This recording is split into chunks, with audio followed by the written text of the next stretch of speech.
मी शशांक दत्तात्रय नामन, माझ्या पत्नी इंदिरा शशांक नामन हे प्रभाग क्रमांक 2 मधून उमेदवारी करतात आहे.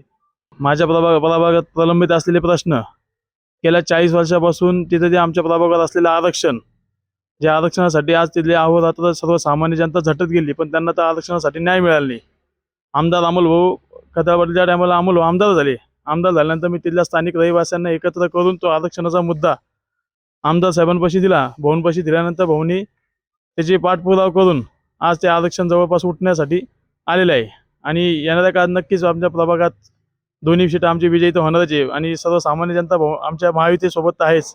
विजयी झाल्यानंतर येणाऱ्या काळात येत्या 6 महिने 1 वर्षाच्या आत माझ्या प्रभागात प्रलंबित असलेले मेन आरक्षण म्हणजे जनतेचा जो जनता ज्याच्यावर विश्वास ठेवू नये का, जनतेला मेन जे लागते का आमच्या घरावर असलेलं आरक्षण आम्हाला स्वतःचे घर असून आम्हाला हक्क गाजवता येत नाही, ते उठवण्याचा निर्धार पहिले माझा असेल.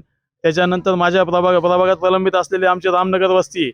ज्या रामनगर वस्तीमध्ये इतक्या दिवस कधी विकासाचा तिथं विचार केला नाही. तिथल्या लोकांचा फक्त विचार हा मतासाठी करण्यात गेला. तिथल्या मूलभूत गरजांसाठी त्यांना प्रलंबित ठेवण्यात गेलं.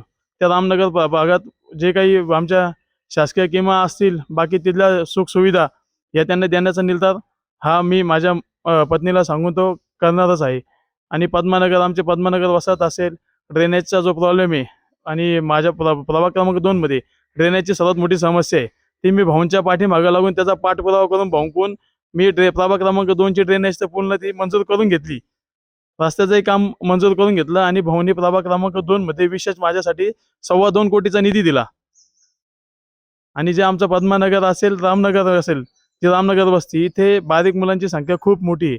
40 वर्ष यांना कधी वाटलं नाही तिथे अंगणवाडी करावा. तो ध्यास माझ्या पत्नीला सांगून तिथं पद्मानगर आणि रामनगर या ठिकाणी अंगणवाडी चालू करणे हा माझा उद्देश असेल.